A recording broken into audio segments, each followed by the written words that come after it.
예, 잠언 15장입니다. 내일 이제 토요일 내일 하면은 이번 뉴스타트 특별 새벽기도 절반이 딱 끝납니다. 이 40일이니까 오늘이 19일째, 내일이 20일입니다.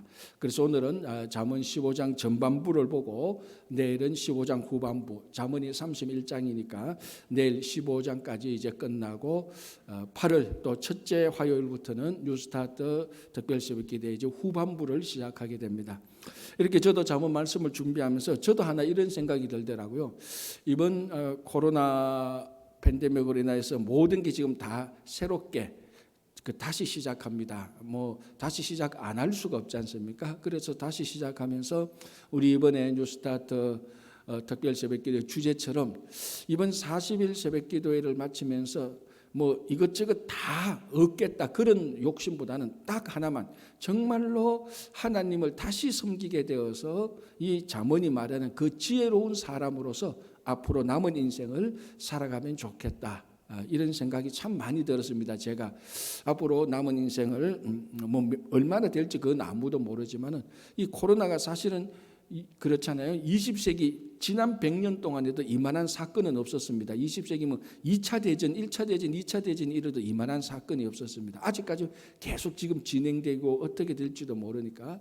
이게 20세기, 21세기의 가장 큰 사건, 물론 21세기 앞으로 어떤 사건이 있는지는 모르겠지만 지금까지 최소 100년 동안에는 가장 큰 사건입니다. 이 사건을 거치면서 우리가 아무런 변화 없이, 아무런 생각 없이 뭔가 이 코로나 팬데믹을 우리에게 허락하신, 최종적으로 허락하신 하나님의 그 뜻을 살피는 것 없이 새롭게 시작한다, 이것만큼 멍청한 사람은 없습니다.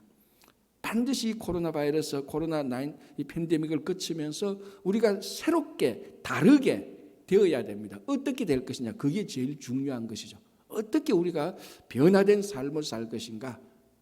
그래서 우리가 이 잠언을 보면서 다시 하나님을 제대로 경외하는, 제대로 섬기는, 정말 지혜로운, 성경이 말하는 하늘의 지혜를 가지고 사는 여러분 되시기를 바랍니다. 자, 1절, 유순한 대답은 분노를 시기하여도 과격한 말은 노를 격동하느니라. 지금 여러분 눈치챘겠지만 잠언 한 4장 5장부터 계속해서 제가 말씀드린 것처럼 말에 대해서, 엄청나게 말에 대해서 얘기해야 됩니다. 전부 다 말이죠. 말 빠진 게 없잖아요. 오늘 15장만 해도 말에 대해서 엄청나게 많이 하죠. 자, 4절, 온순한 혀는 곧 생명나무지만, 이것도 또 말이에요. 뒤에 보면 전부 다 말입니다. 오늘 이 1절 유순한 대답과 과격한 말, 이거는 말의 내용보다는 말하는 투, 말씨, 말투에 관한 것입니다.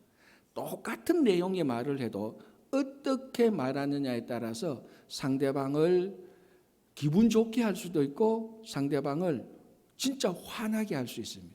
그 지혜로운 자는 이 말을 어떻게 하느냐, 그 말투, 말씨죠.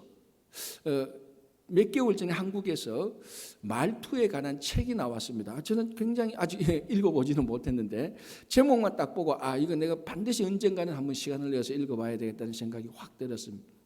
지금까지 사람들은 말에 관한 내용, 말을, 그러니까 수사법, 이런 것들을 연구를 많이 했습니다. 어떻게 말을 하면은 이 사람을 설득할까? 그러니까 말을 조리 있게 하는 방법.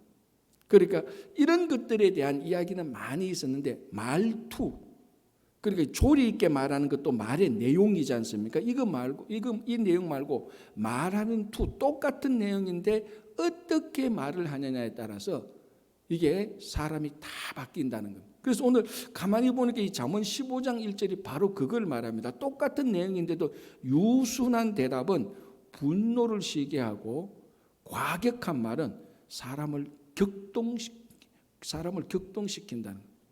여러분, 이게 사실 우리 삶 속에서 똑같습니다. 그죠? 똑같은 말을 상대방이 화를 내서 짜증스럽게 말하면 그 좋은 말을 듣고도 짜증이 나요. 분노가 나요. 화가 나요. 그런데 참 이 말은 굉장히 심각하고 정말 위태위태한 말인데도 그 말을 참 아름답게 이쁘게 말하면 그게 짜증도 안 나고 어떤 위협적인 말로도 안 느끼게 되는 것. 그래서 우리 하나님을 경외하는 사람, 지혜로운 사람은 지금 제가 계속해서 말씀드리지만 말부터 잘하면 됩니다. 말의 내용도 좋아야 되지만 이건 두말할 나위가 없죠. 늘 사람을 세워주고 정말로 미래지향적인 비전적인 말, 격려하는 말, 위로하는 말을 써야 되죠. 당연히 똑같은 상황인데도 나쁘게 말하지 않고 좋게 말할 수 있는 그런 지혜가 필요합니다. 이제 요 말에 대한 요 첫 번째 지혜에 버금가는 두 번째 지혜가 뭡니까? 이 말을 예쁘게 잘하라는 겁니다. 유순하게 잘하라는 것이. 그죠? 어떤 한 스승이 이제 강연을 하고 있었습니다. 마침 뭐 말에 대해서 강연을 하고 있었던 것 같아요. 이 말에 대해서 강연을 하니까 한 중년의 남자가 딱 일어나더만 나는 이 스승님께서 지금 선생께서 하시는 말에 대해서 동의할 수 없다. 나는 뭐 누가 무슨 말을 해도 I don't care. 나 신경 안 씁니다. 누가 내한테 뭐 나쁜 말을 해도 신경 안 쓰고 누가 내게 좋은 말을 해도 신경 안 씁니다. 이렇게 얘기를 했거든요. 그러니까 이 스승이 그 얘기를 딱 듣고 딱 정색을 하고 얘기했다.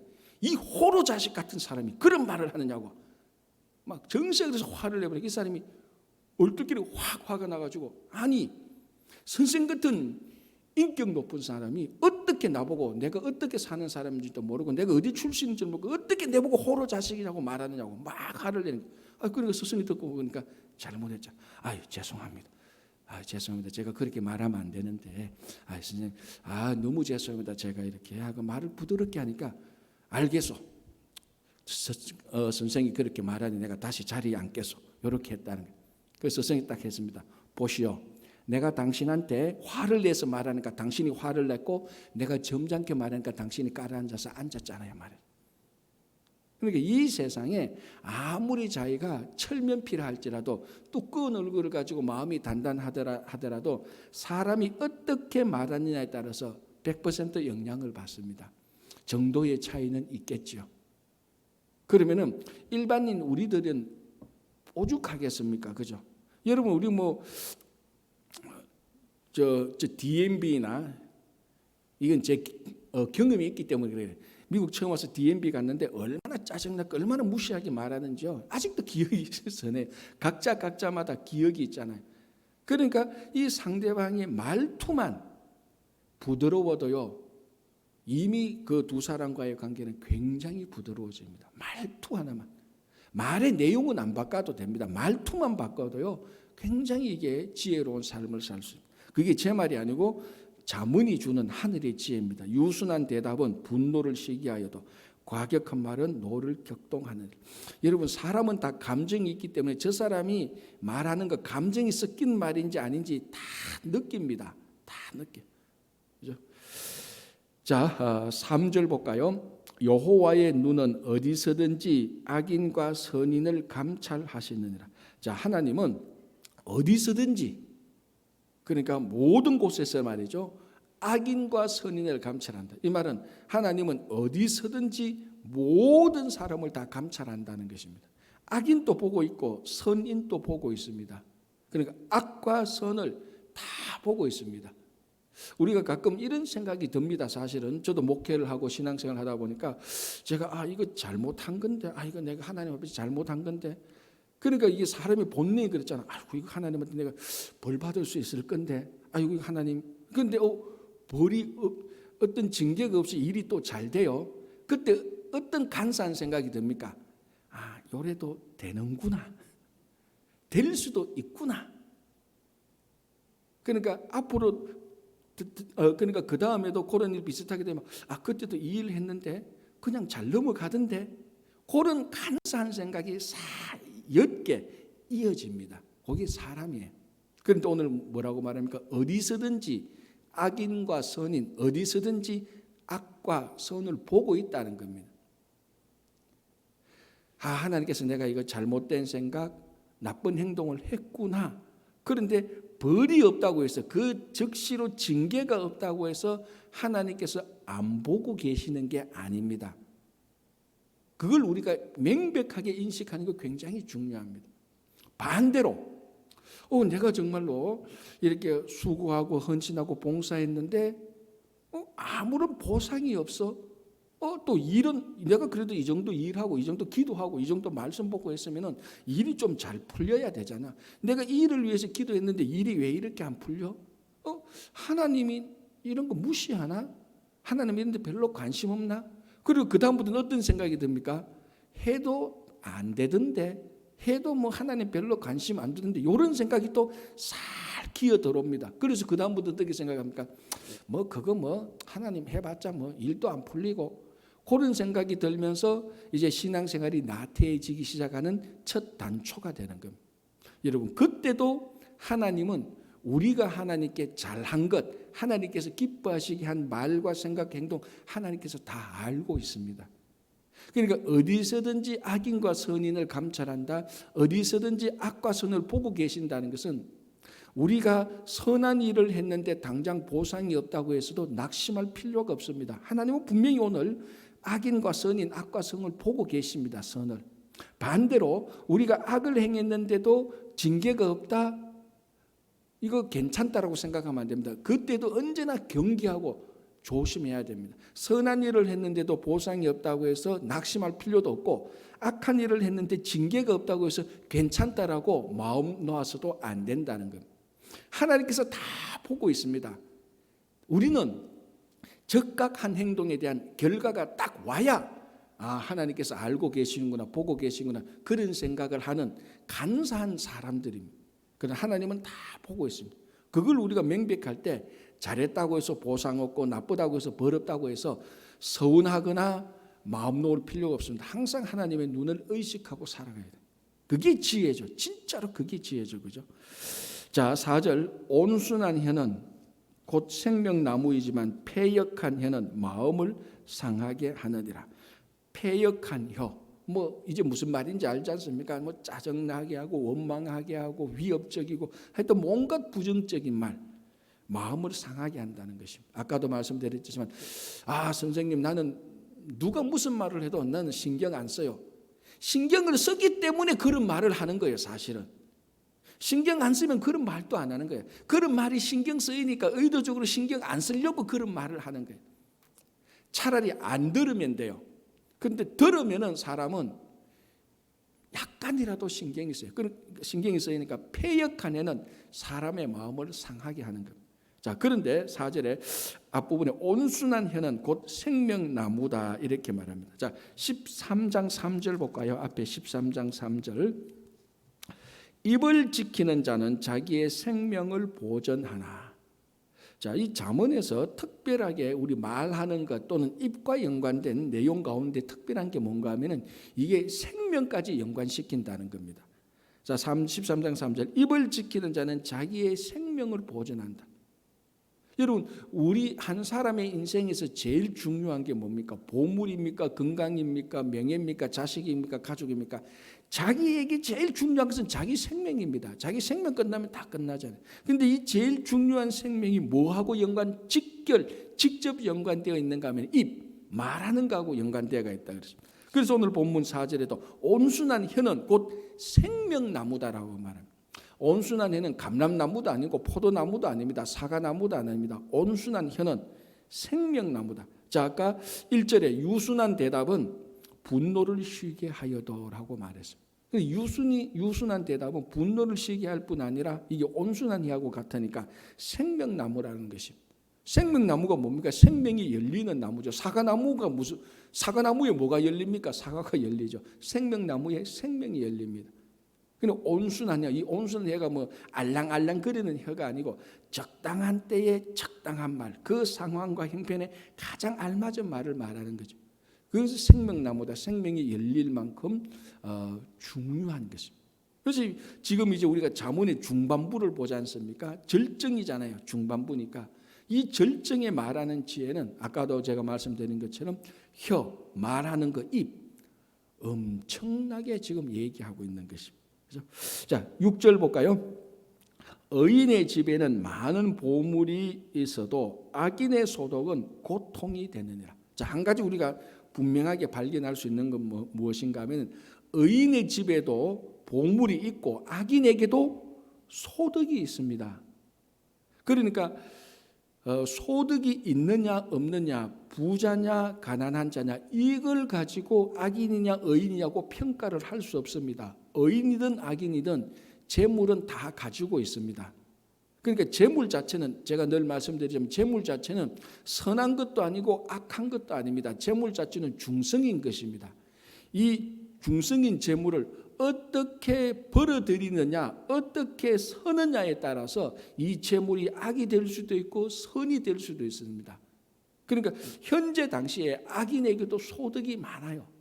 우리 주변에 보십시오. 오히려 어쩌면은 제가 좀 부정적으로 말하는 것일 수도 있고, 어쩌면은 악인이 소득이 더 많을 수가 있어요. 악인이, 왜? 이 세상은 그런 악인이 소득을 더 많이 가질 수 있는 구조가 되어 있는 어떤 커뮤니티들이 많아요. 그래서 악인의 소득이 많다, 그걸 이상하게 생각할 필요는 없습니다. 그리고 의인인데도 부자다, 그것도 이상하게 생각할 필요가 없습니다. 재물은 악인이나 선이나 다 가집니다. 문제는 뭐라고 말합니까? 악인의 소득은 고통이 된다라는 것입니다. 자, 여기서도 제가 어제 중요하게 한 가지 말씀드린 건데, 이 잠언의 지혜가, 그러니까 여기서 말하는 잠언의 지혜, 하나님의 말씀의 지혜가, 세상에도 여러분 잠언이라는 책들이 많습니다. 세상에 뭐 유명한 사람의 잠언, 위대한 사상가의 잠언, 철학가의 잠언, 이래서 나오는 책들, 내용들이 많습니다. 그런 사람들의 잠언과 이 성경의 잠언의 중요한 차이가, 어제 제가 강조했던 것인데, 종말론적이라는 것입니다. 이 잠언의 지혜는 굉장히 종말론적입니다. 어디에 초점을 맞추는가 하면 결국 마지막에는 이렇게 될 것이라는 데 초점을 맞추고 있습니다. 왜 이게 종말론적인가 하면 이게 하나님의 지혜니까. 이 지혜를 준 분이 사람이 아니고 위대한 철학가가 아니고 종말의 심판을 하는, 그 종말을 다 알고 계시는 하나님께서 주신 지혜니까, 이 지혜는 결국 종말론적인 지혜가 될 수밖에 없습니다. 무슨 말인가 하면, 이 지금 나오는 이 말씀이 현재 살아가는 오늘 하루의 삶에 다 적용시키려면 안 맞는 게 있어요. 그러니까 잠언 이거 안 맞네, 지금 우리 현재 상황하고 안 맞네, 안 맞을 수가 있어요. 왜? 이 잠언의 지혜는 종말론적인 지혜가 그 종말론적인 지혜가 핵심이니까. 지금은 안 맞지만 마지막에는 반드시 맞도록 되어 있습니다. 그래서 지혜로운 자는 지금 현실에 초점을 맞추는 게 아니고 마지막에 초점을 맞추고 거기에서 맞추어서 살아가는 겁니다. 그래서 우리는 영원한 생명에 맞추고 하늘나라에 초점을 맞추고, 현재가 하늘나라 모습하고 안 맞아도 우리의 눈은 미래에 있으니까 현재가 하늘나라 안 맞아도 살아나가는 겁니다. 그거하고 똑같이 이 잠언의 지혜는 현재의 지혜하고 현재적인 삶하고 맞는 것도 있고 안 맞는 것도 있어요. 안 맞다고 해서 낙심할 필요도 없고, 안 맞다고 해서 이 말이 틀렸다는 거 아닙니다. 이 잠언의 지혜는 항상 종말론적인 것으로 봐야 됩니다. 마지막에는 악인의 소득은 고통을 줍니다. 그러니까 지금 우리가 악인의 소득을 부러워할 필요가 하나도 없다는 거예요. 결국 악인은 저 소득 때문에 마지막에 망할 것이다라는 것이. 그러니까 이 잠언의 지혜는 세상이 말하는 지혜하고 본질이, 바라보는 초점이 완전히 다른 것입니다. 그래서 이 잠언의 지혜를 쉽게 말하면 악인은 망하고 의인은 흥한다는 겁니다. 그런데 목사님, 지금 보십시오. 악인이 잘 되고 의인이 망하는데요. 현재를 보지 말라니까, 이 마지막을 말하는 것입니다. 그래서 이 잠언의 지혜가 현재 좀 상황하고 안 맞더라도 마지막에는 맞으니까 우리가 이 잠언의 말씀을 지키고 나가면 마지막에 이 말씀대로 그대로 되는 겁니다. 그래서 의인의 집에는 많은 보물이 있고, 악인의 소득이 있어요. 악인의 소득은 마지막에는 고통이 준다. 그래서 악인의 소득은 어떤 게 악인의 소득입니까? 불의하게 벌어들인 것, 그리고 불의하게 서는 것. 그래서 제가 지난주에 얘기했지 않습니까? 우리 한국말에 개같이 벌어서 정성같이 쓰면 된다. 이 말만큼 위험한 거 없다고 제가 말했지 않습니까? 개같이 버는 것 불의한 소득이에요. 이미 불의한 마약 밀수해가지고 내가 마약 밀수해서 돈 많이 벌어서 잘 쓰면 되죠. 천만에 그거는 완전 불법이고 불의한 소득입니다. 그런 말은 이제는 하면 안 돼요. 물론 거기서 개같이 번다는 것이 불법이 아니고 열심히 수고해서 다른 사람에게 굴욕과 무시를 받아가면서 번다, 그런 의미로 우리가 받아들이면 문제가 없지만은, 그 개같이 번다는 말 속에 불법을 행해도 괜찮다는 의미가 들어가면 큰일입니다. 다 불의한 소득, 다 고통이 되는 겁니다. 자, 8절 볼까요? 악인의 제사는 여호와께 미워하셔도 정직한 자의 기도는 그가 기뻐하시니라. 자, 또 하나 뭐가 나오죠? 6절에 악인의 소득이 나왔습니다. 악인에게도 소득이 있다는 거죠. 8절에 뭐라고 말합니까? 악인의 제사입니다. 뭐를 알 수 있습니까? 악인도 하나님께 제사를 드린다는 겁니다. 악인의 제사를 처음 드린 사람이 누굽니까? 가인이죠. 가인. 하나님께 물론 우리가 창세기만으로 봐서는 가인의 제사가 왜 나쁜지 사실 보기 어렵지만 나중에 우리 히브리서도 보고 이렇게 보면은 가인의 제사는 전혀 믿음이 없이 드렸습니다. 전혀 믿음이 없어요. 믿음 없이도 제사를 드린다니까요. 가인의 제사처럼, 오늘 이 악인의 제사처럼. 그러면 뭐가 하나 느껴집니까? 이 제사를 드린다고 해서, 예배를 드린다고 해서 다 의인은 아니구나라는 겁니다. 악인도 제사를 드린다는 거죠. 그러나 제가 말했죠. 결과론적으로 악인의 제사는, 악인도 제사를 드리지만은 그 제사는 여호와께서 미워하신다. 악인의 제사는 하나님께서 받지 않는다. 그래서 가인의 제사는 하나님께서 받지 않으셨습니다. 그럼 뭡니까? 중요한 것은 우리가 제사를 드리는 것, 예배를 드리는 것도 중요하죠. 당연히 중요합니다. 그리고 이 예배를 하나님께서 받으시는 예배가 되는 것도 중요하다는 것입니다. 만약에 하나님께서 이 예배를 받지 않는다, 그럼 우리는 악인의 예배가 될 수도 있다는 것을 말하는 것입니다. 그래서 악인의 제사는 여호와께서 받지 않으셔도 대신 뭡니까? 정직한 자의 기도는 하나님께서 기뻐하신다. 정직한 자의 기도는 기뻐하신다. 그래서 오늘 여러분들이 이 새벽 기도에 마치고 개인적으로 기도하러 갈 때도 이 정직한 자의 기도, 그러니까 뭐 어마어마한 것을 요구하는 그런 기도가 아니고 정직한 자의 기도. 하나님, 내가 정말 오늘 이런 슬픈 마음이 있습니다. 하나님, 내가 이런 일로 해서 요 정도밖에 안 됩니다. 어차피 하나님께서 다 알고 계시는 것, 거기서 거짓말할 이유는 없지 않습니까? 그래서 하나님 앞에 토해내는 것, 그 정직한 자의 기도는 어떻게 보면은 첫 번째는 회개하는 기도가 반드시 들어가는 겁니다. 내 죄가 이것 잘못했습니다. 그래서 하나님께서 정직한 자의 기도를 한 번도 거절한 적이 없습니다. 다윗을 보십시오. 엄청난 잘못을 많이 했잖아요. 살인죄에다가 간음죄에다가 거짓말한 죄에다가 온갖 그 다윗이 한 죄 가운데 우리가 한 죄보다 더 많아요. 그러나 다윗이 정말 좋았던 것은 다윗의 모든 기도는 정직한 자의 기도였습니다. 우리가 시편을 봐서 알지 않습니까? 하나님께서 기뻐하시는 거죠. 자, 이제 다시 몇 구절 더 보겠습니다. 11절을 한번 볼까요? 11절 이렇게 되어 있습니다.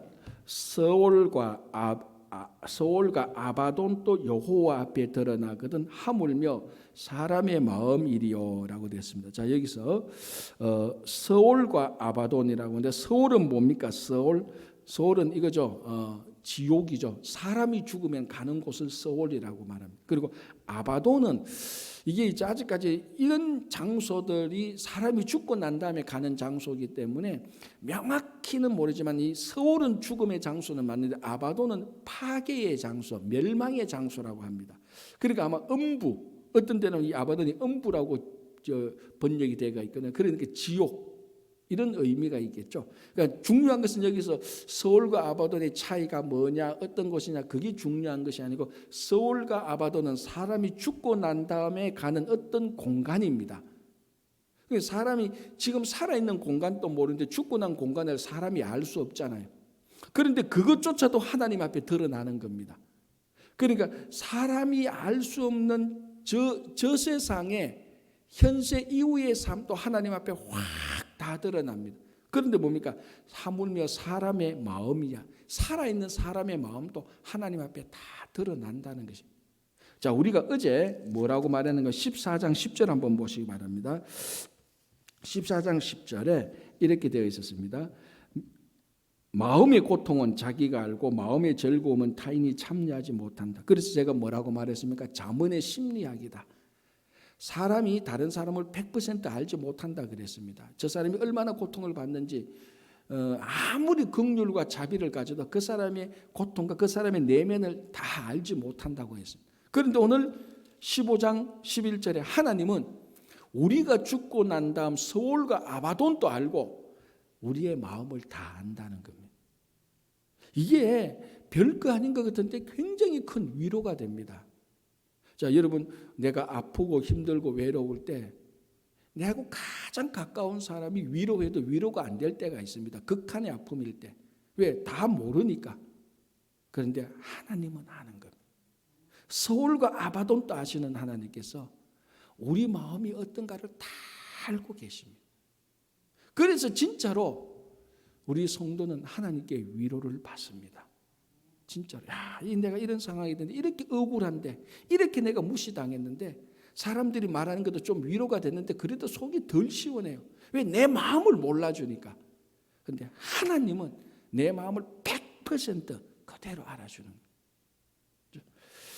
자, 12절 볼까요? 거만한 자는 견책받기를 좋아하지 아니하며 지혜 있는 자에게로 가지도 아니한다. 앞에서 제가 이미 몇 번 말했습니다. 교만한 자는 견책을 받지 않습니다. 그래서 교만한 자에게 교훈하지 마라 그랬습니다. 이 잠언의 큰 주제가 그렇습니다. 교만한 자에게 교훈하는 것은 돼지 앞에 진주를 던지는 것하고 같다.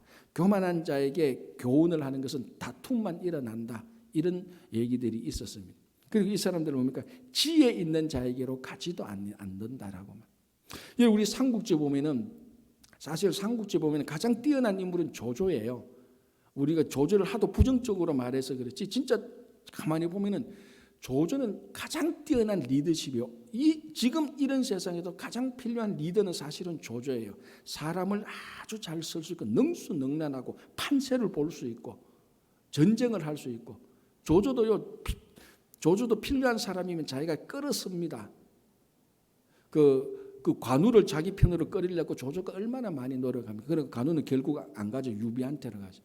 그런데 삼국지를 가만히 보면 조조하고 유비하고 비교하면요, 리더십은 인물의 어떤 뭐라 그럽니까? 됨됨이 능력 자질이라고 말하나요? 비교가 안 될 만큼 유비는 진짜 저 총구석에 있는 선비에 불과한 거예요. 조조는 진짜로 그 나라를 통일할 수 있는 뛰어난 인물이에요. 그런데 이 조조하고 유비하고 나중에 거의 대등급으로 그러니까 그 송건하고 그 나라를 3등분해서 거의 비슷하게 싸우잖아요. 왜 유비가 시골 선비에 불과한 사람이 황제급에 해당하는 조조하고 어떻게 해서 싸워서 그 나라를 3분치 할 수 있었죠? 삼국지 모릅니까? 제갈공명 때문이죠.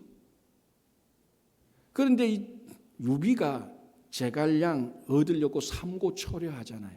그게 삼국지에서 중요하게 말하는 리더십, 유비의 자질입니다. 진짜 지혜로운 사람은 지혜로운 자와 함께하는 겁니다.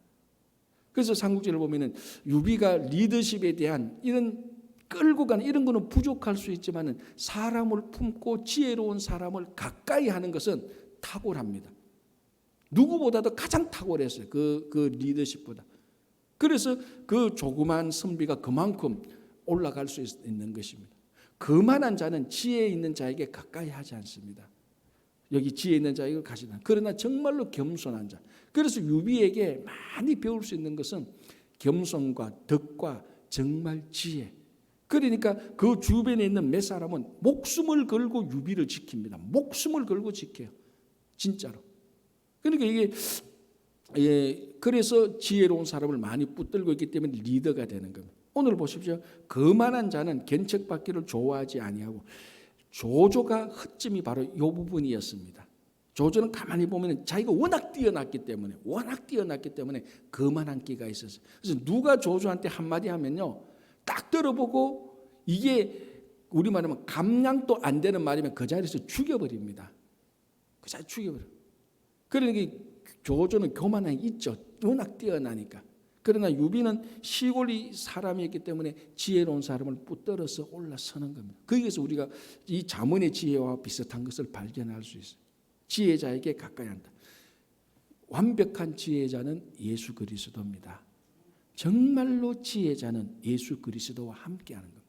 정말로 지혜자는 예수 그리스도 안에 있는 하늘의 지혜를 보는 사람입니다. 그래서 그 지혜를 믿고 그 지혜를 따라가는 것입니다. 자, 하나만 더 하고 마칠게요. 13절. 마음의 즐거움은 얼굴에 빛나게 하여도 마음의 근심은 심령을 상하게 하느라. 마음의 즐거움. 그리고 어제 보던 14장 30절 보시기 바랍니다. 평온한 마음은 육신의 생명이나 시기는 뼈를 썩게 하느니라. 그러니까 마음의 즐거움은 얼굴을 빛나게 한다. 마음의 즐거움, 심령의 즐거움. 그래서 지혜를 가까이 하면 마음이 즐거운 겁니다. 예수 그리스도를 진짜로 예수 그리스도를 가까이 하고 함께 그리스도와 동행하면은 마음이 즐거운 것이죠. 그 마음의 즐거움이 얼굴로 드러나는 겁니다. 아무리 못생긴 사람이라도 마음의 즐거움이 드러나면 그 얼굴은 좋은 인상이 됩니다. 아무리 미인이라 할지라도 마음의 즐거움이 없으면은 얼굴에 수심이 가득하면 그 인상은 좋은 인상이 아닙니다. 제가 한두 번 말씀드렸죠. 잘생긴 얼굴하고 좋은 인상하고 일치하지 않습니다. 못생긴 얼굴이지만 좋은 인상이 있어요. 그거 마찬가지입니다. 마음의 즐거움이 있으면 그게 겉으로 드러나고 좋은 인상이 됩니다. 그래서 마음의 즐거움은 얼굴에 빛난다.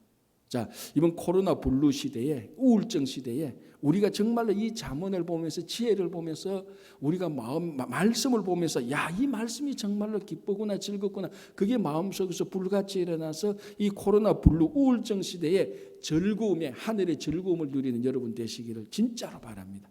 그래서 이 잠언을 보면서 다시 하나님을 경외하기, 다시 하나님을 섬기기도 하지만은 이 코로나 블루 우울증 기간 동안에도 즐거운 삶을 사시기를 바랍니다. 그래서 근본적으로요, 종말론적으로 말해서 예수를 믿는 사람은 즐거운 사람입니다. 마지막에 승리가 있으니까. 그래서 오늘도 승리하는 삶, 즐거운 삶을 사시기 바랍니다. 기도하겠습니다.